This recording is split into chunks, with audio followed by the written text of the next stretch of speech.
So this demo is talking about making a grocery list app, and really I wanted to show kind of more of the arcade behind it. But just for background, um, in I think September, late September, early October 2024, we found out that one of our Cub Foods was closing, and it was closing as early, like it was closing in November. So it was a pretty quick turnaround.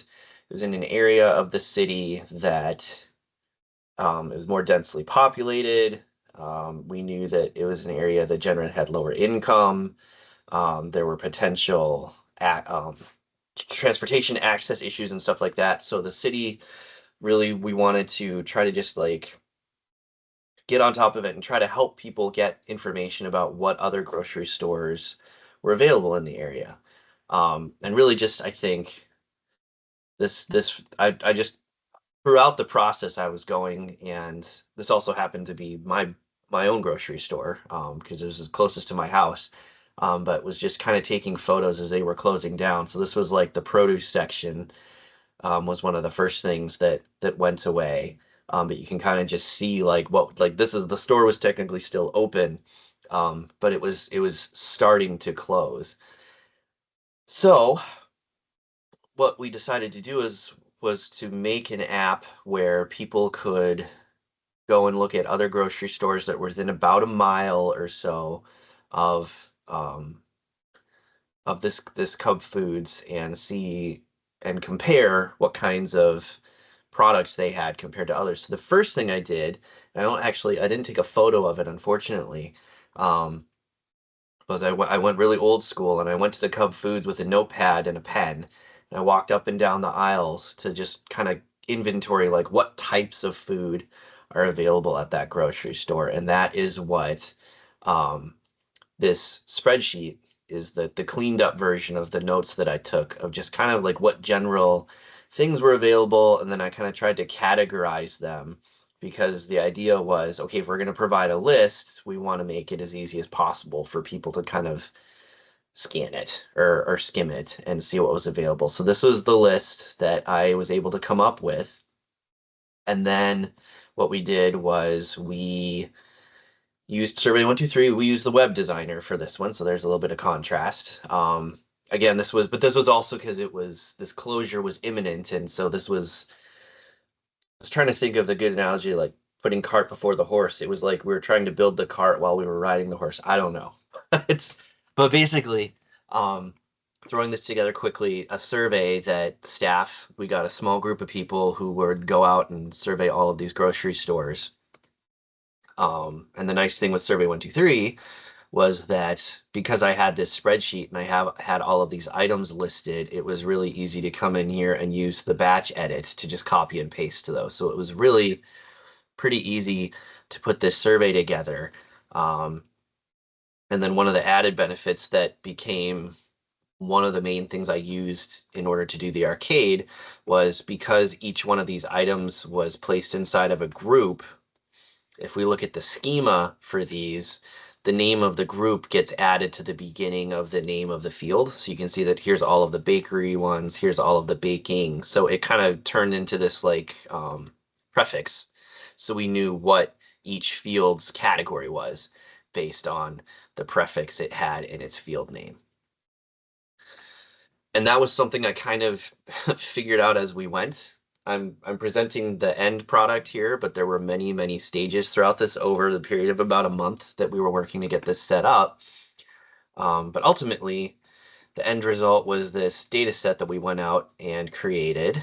And oops, I didn't want to do data engineering. I wanted to do just attribute table. We ended up with, I think, yep, 17 grocery stores. And for each one of these, we just looked and said, okay, do they have the products? Do they not? And then also just kind of a middle one, which was, yes, they have it, but it's kind of limited supply. So like, for example, saying that they had dry goods, meaning like flours and sugars and things like that. Well, if they only had a couple of things, like you couldn't necessarily go and get everything you needed to bake a loaf of bread or something like that. We would say limited. But if I open this up in pop-up, you can see that that's kind of what all of these fields are then listed as is yes, no, limited. And then we also collected, did they have curbside or delivery available? that was some feedback we got from the community after we launched the app, actually saying that, yeah, it's great if you can get to the store, but not everybody can necessarily go into a store and shop. So we provided that, and then do they accept WIC and EBT as well? So we had the data, and then we're like, okay, how do we present this in a way that's going to be useful and easy for people to view? So I'm going to show on the web map. I'm going to kind of go through some of these. Honestly, y'all are a little bit of my my guinea pigs for this, because um, I may present this a more polished version of this at the annual conference. Um, but anyway, so here's where we have a pop-up, and you can see that we've got everything categorized, and we have little icons to tell you whether or not things are available in these different categories. Um, those icons are just images that I uploaded to ArcGIS Online. I used a super fancy image editing tool called PowerPoint to make these, and then I just uploaded them as, I believe, PNG files. So we just had a yes and no unlimited for a visual cue, so that people again could quickly scan these.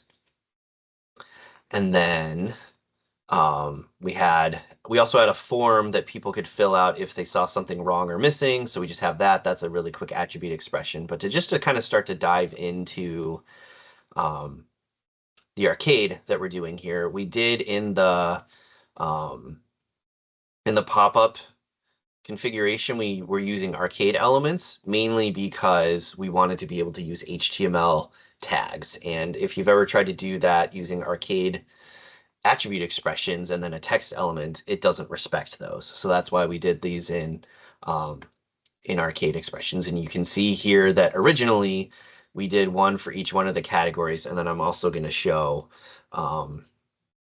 what we did as a final draft, but we'll get there. So first of all, if I open this up, we're grabbing the field. This is for the curbside delivery, so I'm creating a variable, grabbing that field, and then I'm creating just the HTML for the header here. So I'm using an H3. So that's this part right here, is I'm just formatting that using HTML to be a heading level 3. And then using a when function to say if the value that we collected for curbside is yes, then we're going to add this image tag. And if I highlight, actually, if I just control and do follow link, these are the URLs to just those images. So that's just the URL structure for grabbing an image from that's been stored in ArcGIS Online. So it's just our URL, sharing REST content items, the unique ID for the image, and then /data. So that's all that's happening here is it's determining if it's yes, to use the yes icon, and then if it's not, because the when function, what am I trying to say? The when function, you have to have a default value. So if it's not yes, then in this case we know it's no. So then we're going to load the image here that is our no icon. And then we return that all fields, which if we run this, we'll see that all this is it's our heading followed by an image tag. And then we do have some alt text in there. So if people are using screen readers, they're able to know what that image says or what that image means, which is available or not available. And that arcade code right there is doing just this one right here. So nice, because then we can use an icon and a heading and all that with that arcade element. Then it got a little bit more complicated because now we have multiple things that we want to list under a heading, and we need to determine which items to list under which heading. And if you remember, I mentioned that in our schema, we have those prefixes. So that's what I was able to use to determine which heading to put those under. So for example, we go under this expression for baking. I'll come back up to this, but let's just talk about down here. I'm able to use that prefix there to say I only want to run this. I only want to include fields that start with baking, because if they start with that in the field name, I know that that was the category that they were in. So here we've got, there was a community post. So one of the things I wanted to be able to do is I wanted to be able to grab the alias I needed the alias for the field, and I also needed the value for the field, because that's what's being displayed in the pop-up is the field alias, and then I'm using the value to determine which icon to populate it. So I needed to get at that, but all I currently had was the field value and the field name. So that's where this this article helps me get there. So I'm going to run this just so that I can kind of show what's being displayed. If you haven't used this before, I learned about this at the last Esri UC. There's a console function that allows you to output stuff to the arcade window console. So if I put this in here and I just want to see what this schema function is doing, I can switch over here to console and it'll show me what that output is, which is really nice because you can run multiple of these in your expressions. But what that schema function is doing is it's outputting the full schema of my data set, and it's doing that in a dictionary list. So I can see I've got information about the geometry type, but here's where I've got things like I've got my alias in there, I've got my field name, I've got what type, I've got what the value is. So really I have like all of the information in there, but not in a format that's really going to be helpful. So, but that's great, good first step. I've got the schema. Then I created an empty dictionary, and then I just applied from the schema. I said, I just want to get the fields from that. So if I come in here now, instead of fields, and I throw my field dictionary in there, it's going to look almost the same, but just pay attention to the fact that we've got things in here like the geometry type and stuff like that. When I run this again, those aren't in there anymore, because now this is only the section of that dictionary that's my fields, because I don't really need to know the the data structure part of the schema. I just want the fields. So that's what this allowed me to do, is it allowed me to just grab the fields, their alias, their value, and their name. So then through all of this, I used a for loop to go through each one of these. And again, for this one, I'm only looking for baking. So what I'm saying is if you find baking in the field name, so that's where if find is greater than -1, what it's returning is it's returning the index of where it found that in the field name. And if it doesn't find it, it returns -1. It's like returning false. Um, so I'm saying if you find baking, then I want you to create um, a new item or a new array in my dictionary that is the name and the alias, and then I can plug that into my dictionary. And then after that for loop has run, now if I throw that dictionary out to my console, you can see it's much shorter now. It's just the field name and the field alias, and it's only the fields that started with baking. So this allowed me to get to a dictionary that is a list of key and value pairs of here's my field name, here's my field alias. So that's what this whole section here was doing, was it was really starting with the full schema and trimming it down to just what I wanted to target for this specific part of my pop-up. That took a while. That took some of the longest part of all that I was doing here. Was probably the most complicated stuff. So once I had that, then I was like, okay, great. Now I need to actually like make this list of things. So I made some empty variables here for where I'm going to store whether or not the items are available, limited or no.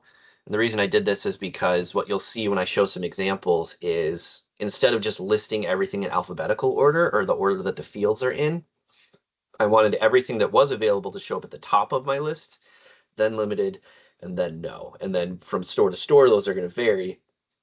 So that's why I have 3 different values there.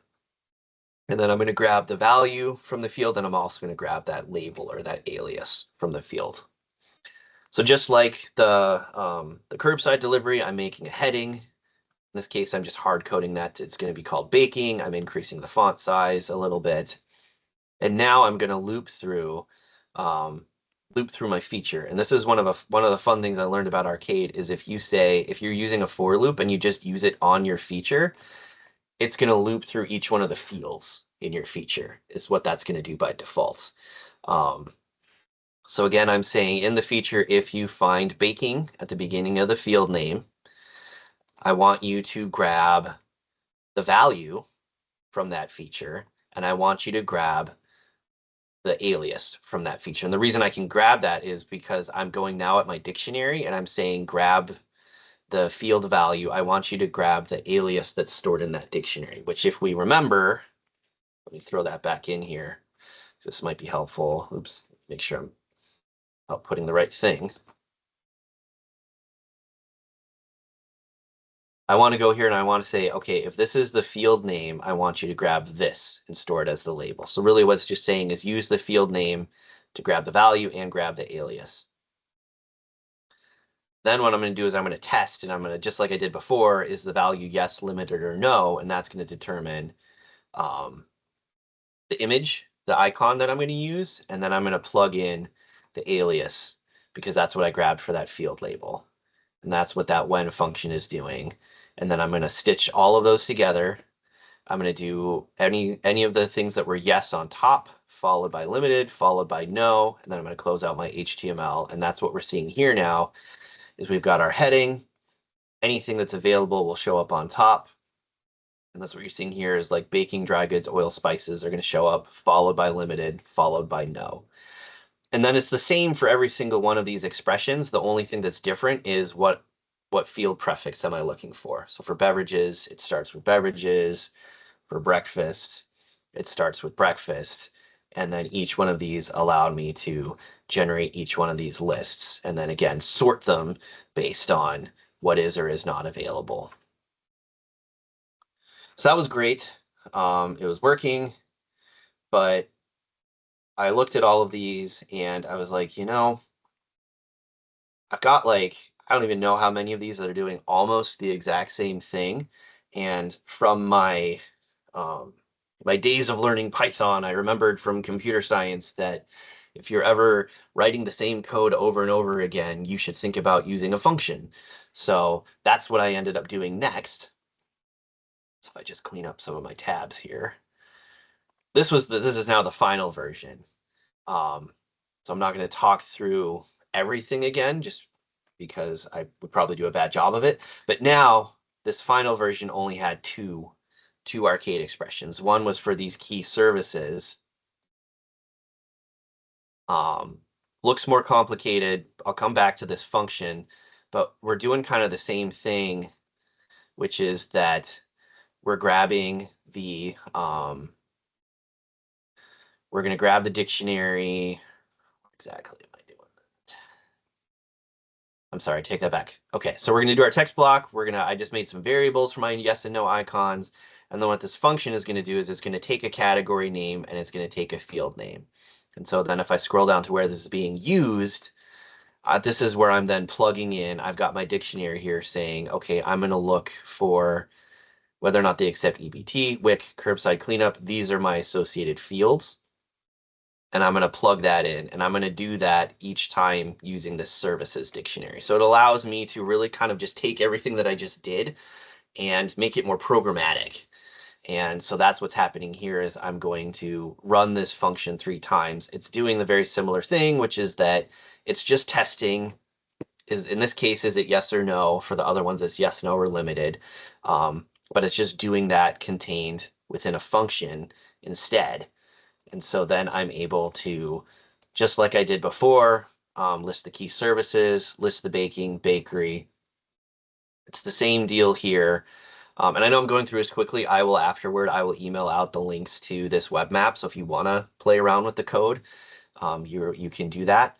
But if I scroll down here, then here's all of those different headings. And I just had to code in what do I want the heading for each of those categories to be, and then what is the prefix for each one of those groups of fields.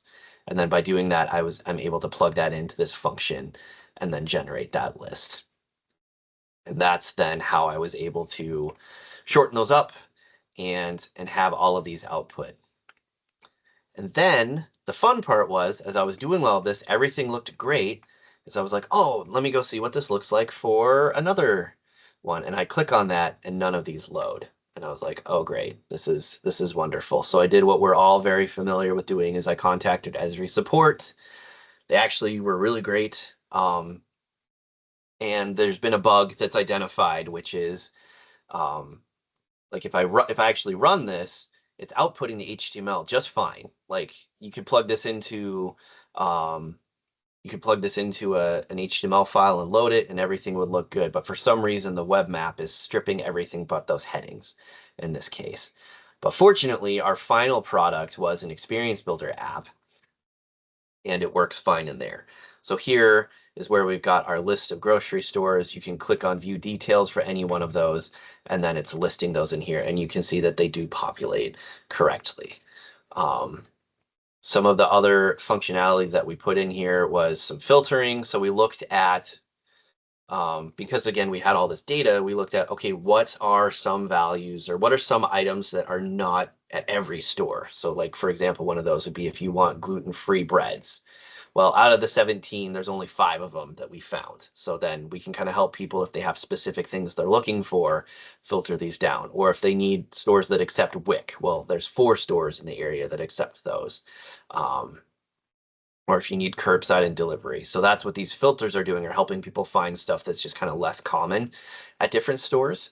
Um, and then again, if we click on any one of these, it's just going to list that information. Get directions is just going to open it up in Google Maps as your destination, which if you were on a phone would give you one-click directions.